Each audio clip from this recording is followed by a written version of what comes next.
Godfred had been talking about lack of parliamentary approval and what have you. I have never seen in my life a dishonest attorney general like Godfred. You called 5 witnesses to come and build up your case. Now listen to what the court said. First and foremost, I have no Attorney General Honorable Godfred Dame versus Kesel Atoforsen, NDC, in the ambulance trial. Edudzi Tamakloe, lawyer Edudzi Tamakloe, Director of Legal Affairs, NDC, has spoken on Good Morning Ghana with Dr. Randy Abe. And that is his opening remarks. Without even me, since this is legal issues, I'm not a lawyer, even though I have common sense. You ask me to buy something for you. The thing you give me money to buy something for you, I bought something which according to you is different from the one you asked me to buy. When I brought the item to you, you refused to take it. I say, okay, if you don't want the item, then let me send the item back to the shop. And in that case, I am going to give your money back to you. You say, no, you are sending me to court. You are sending me to jail. Ladies and gentlemen, well, let's listen to lawyer Edudzi Tamakloe. Let's listen to him. Randy, long and short, the Attorney General called 5 prosecution witnesses. 5. At the end of the day, we indicated to the court that from what has transpired relative to all the prosecution witnesses, we believe that no case had been made against the Honorable Atoforsen. The trial judge, in her wisdom, said she believed that a prima facie case had been made and that we should open our defense. Immediately we mounted an appeal on the ruling on the submission of no case, which appeal was yesterday, decided upon. Now, Randy, what for me interests me in all of this is that in the ruling of the trial court, calling upon us to open our defense, we obliged. And so you notice from the records that we called 2 witnesses to testify on our behalf, upon which we close our case. Then the second accused, Dr. Animana Sylvester, also opened his defense. But along the side, he became very sick and so had to go outside the country for medical treatment. The Attorney General later indicated that out of compassion, he was filing a nolle prosequi. But later I will tell you something.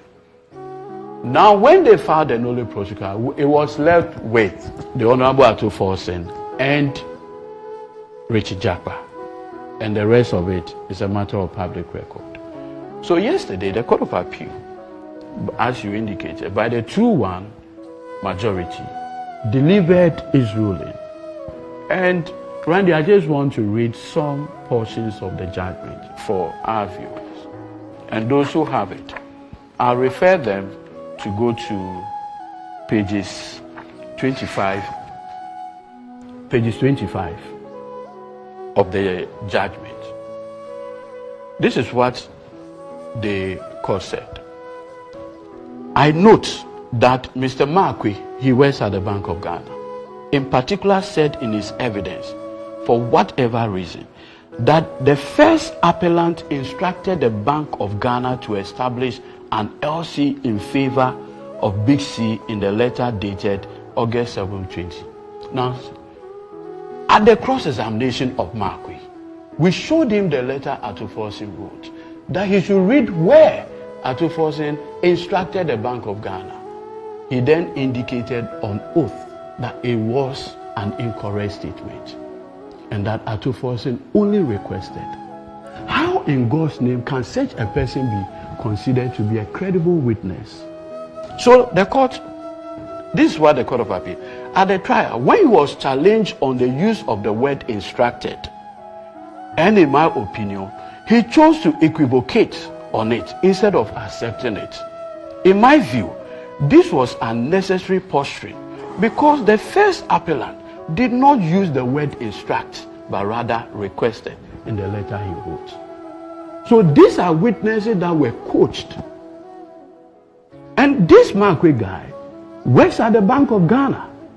He saw the letter Atuforsen wrote, never using the word instructed, but they wanted to create a certain narrative as though it was like, I authorize you to do something.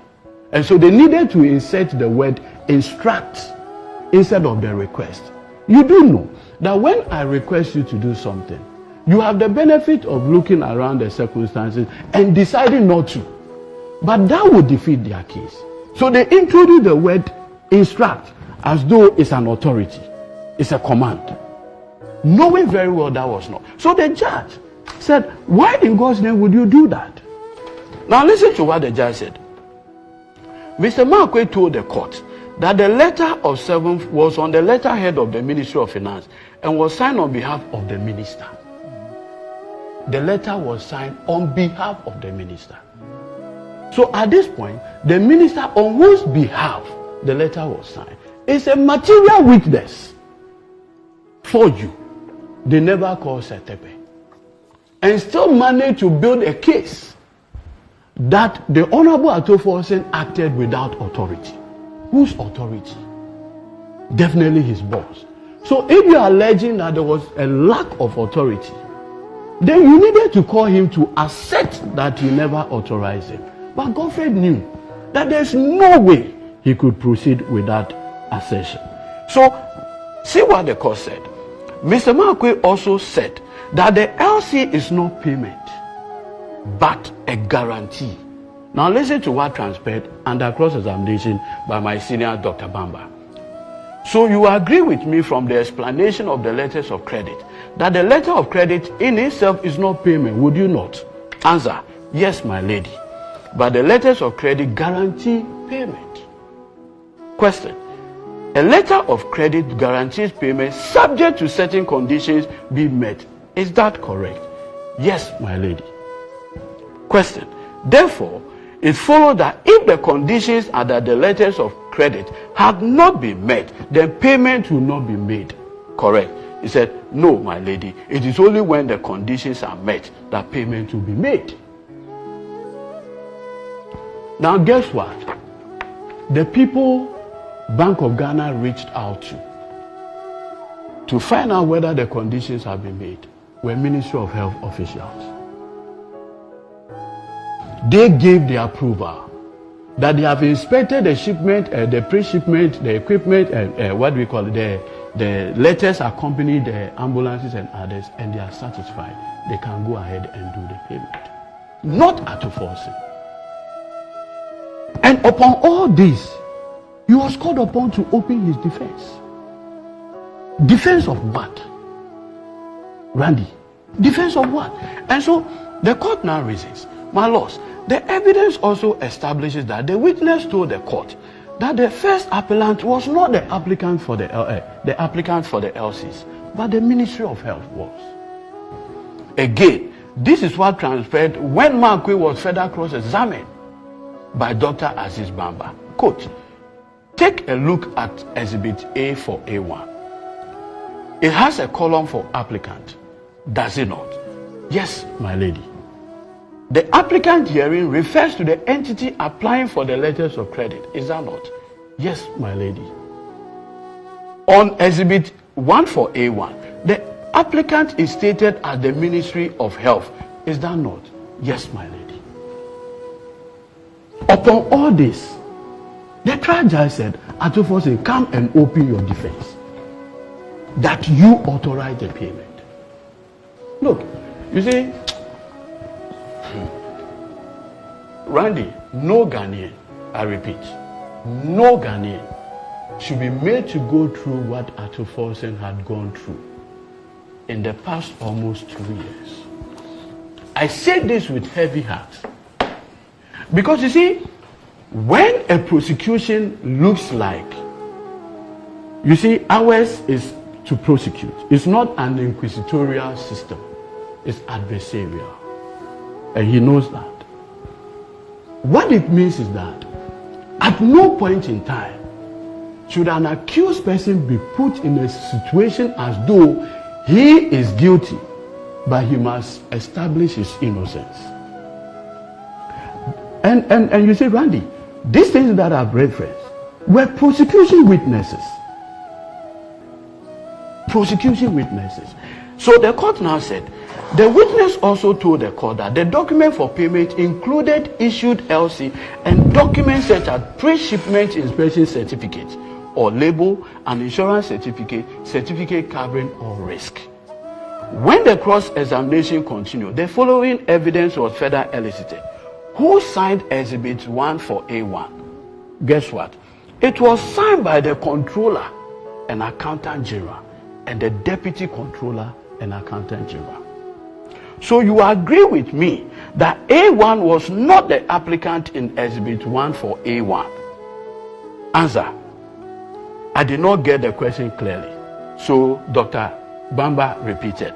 The question is that A1, the Honorable Kesela Tuforsen, is not the applicant indicated on Exhibit 1. Is that not so? No, my lady. The Honorable Atuforsen is not the applicant for A1.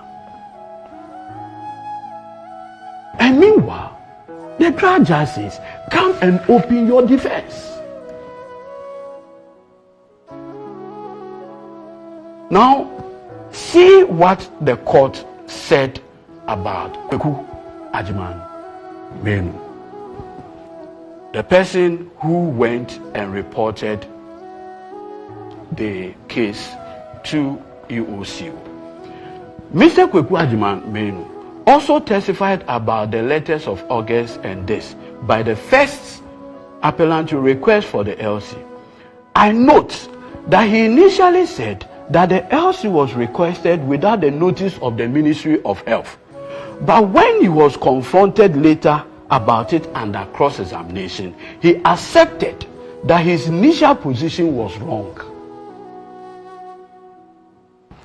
Mr. Kweku Ajimamenu also said the LC is not payment, but a guarantee. Again, the following is a snippet. You have also served as the chairman of the Public Accounts Committee of Parliament. Is that correct? That is correct. So you have quite a working understanding of how LCs operate. Is that correct? Yes, I do. Are you aware, are you not, that the LCs are not payment in themselves, but guarantee or promise of payment subject to certain conditions being met?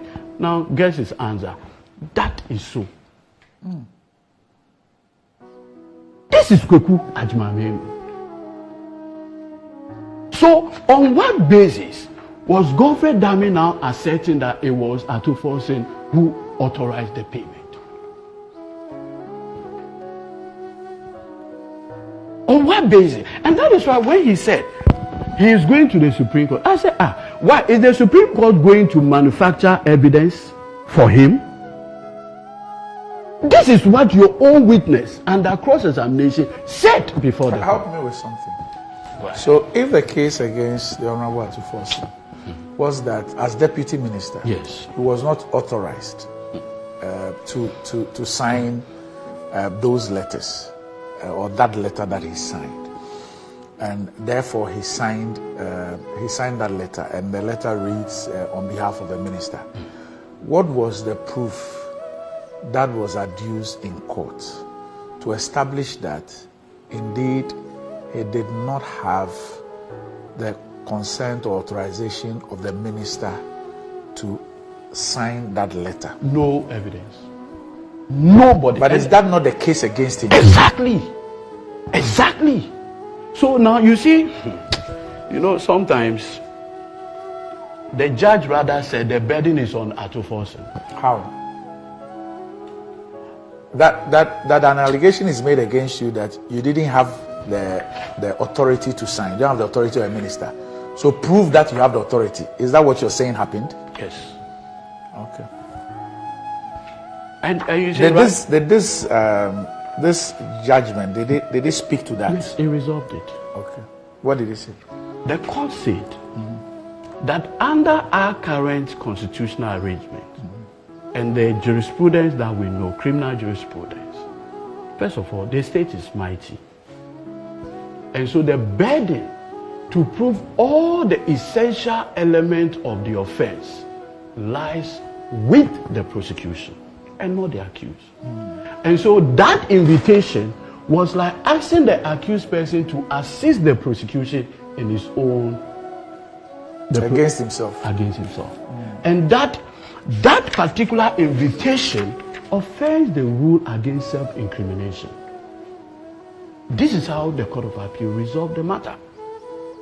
But who made the assertion? Who asserted? No, so I'm coming. Let me just read something to you. How the Court of Appeal went. It said further, by saying that Exhibit 54A1 had not been subject to cross-examination, and this Exhibit 54A1 was a statement Setekwe volunteered to Yoko that the Ministry of Finance asked for the LC to be established. That day, Dr. Bassett didn't come. So I cross-examined the investigator. So I showed him Setekwe's statement to Yoko. I said, who took this statement? He said, he did. Can you confirm the signature? He said, yes. So I said, okay, I will tender it to him. So I did. Then I asked him to read the entire statement. When the entire statement was read,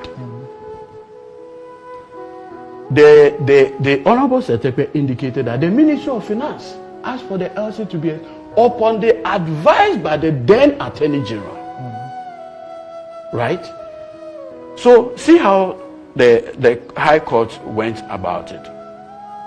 It says, my lords, in the first paragraph of my opinion, I refer to the quote that an accused person had the right not to be forced into assisting in his or her own prosecution.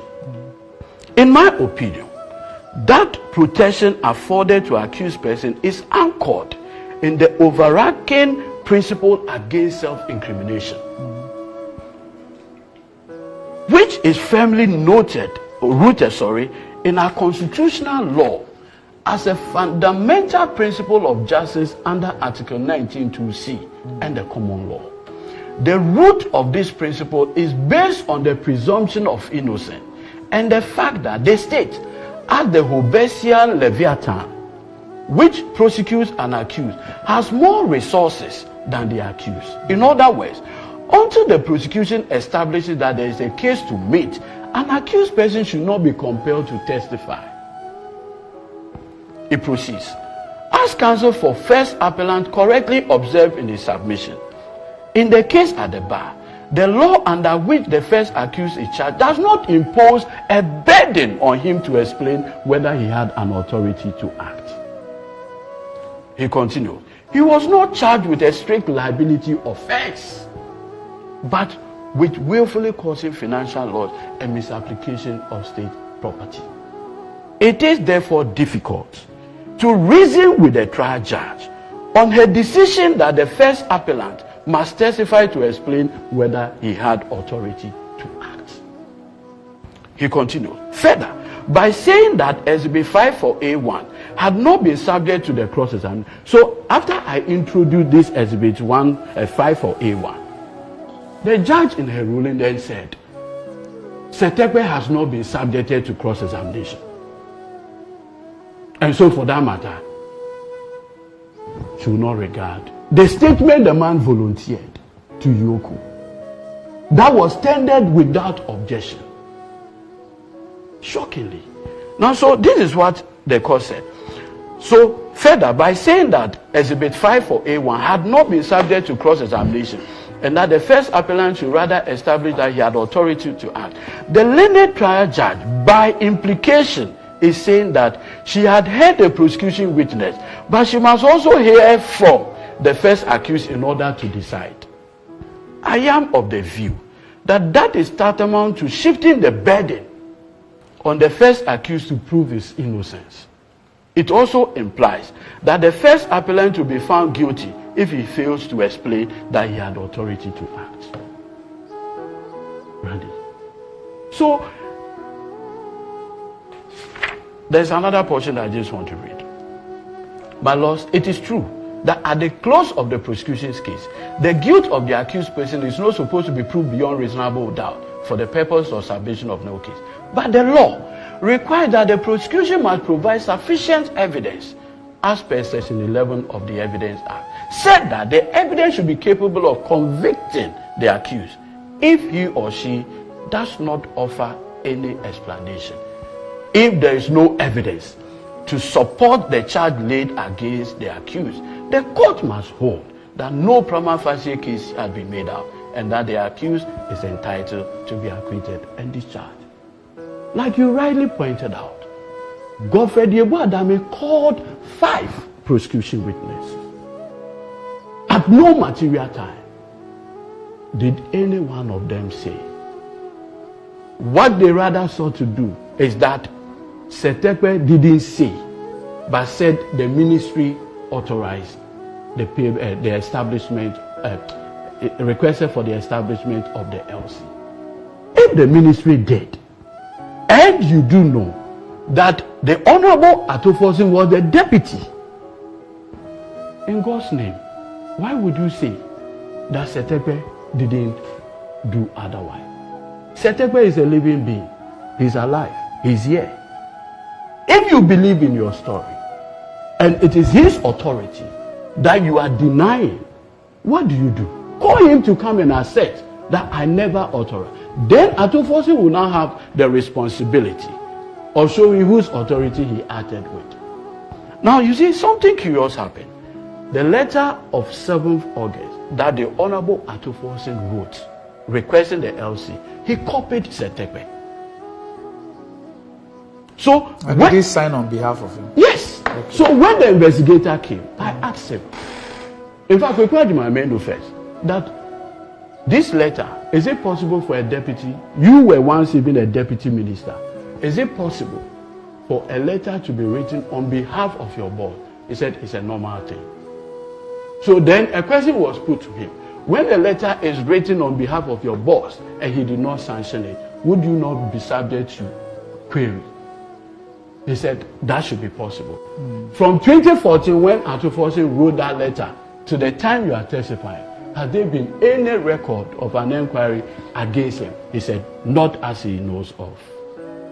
Upon all these matters, Atofosin was still asked to open his defense. Randy. Now, you see what the judge said.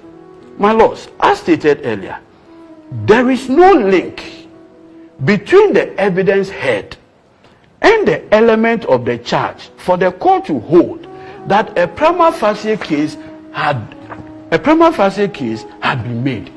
Consequently, based on the evaluation of the evidence laid before the trial court and the submission made on behalf of the first appellant, I am of the view that the prosecution failed to provide sufficient evidence that meets the threshold of connecting the first appellant with the offenses he's charged with and relates to the ultimate of proof beyond reasonable doubt. This explains why I take the position that the trial judge erred in her application of the law in calling upon the first appellant to open his defense. Curiously, I want to read this other portion. You know, Godfrey had been talking about lack of parliamentary approval and what have you. I have never seen in my life a dishonest attorney general like Godfrey.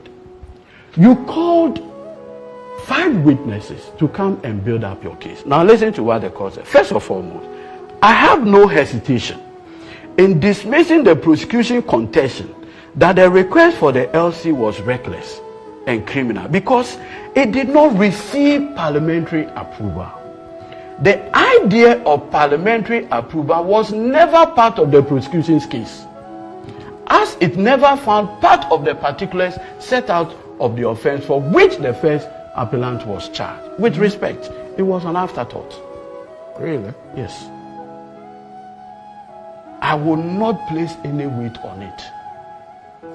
Regarding the court's position on the ZAT exhibit, with the greatest respect and deference to the trial court, that is not the position of the law. the document has some probative value for which some weight can be placed on it, or it does not. It is not the law that a statement ought to be subjected to cross-examination before value can be ascribed to it. So, you see, so Randy, if you pick all the things that transpired, and I want to also read this, it's very important I read. A reasonably drawn inference requires evidential foundation, which in this case is lacking, because no evidence was led to show that the first appellant had no authority to act. The fact relied on by learned counsel, with due deference to him, are based on conjecture and speculation. It proceeds. The issue whether the first appellant had authority to act or not is a matter of fact and cannot be speculated upon. Randy. Right. There's a position that the court states, so that at least you can take. It was stated that there can be no inference of guilt unless there are objective facts on which the inference can be made. If positive facts are lacking, as in this case, what is left is mere conjecture and speculation. In this case, by calling on the first appellant to open his defense suggests that he was only entitled to be acquitted if he proved his defense.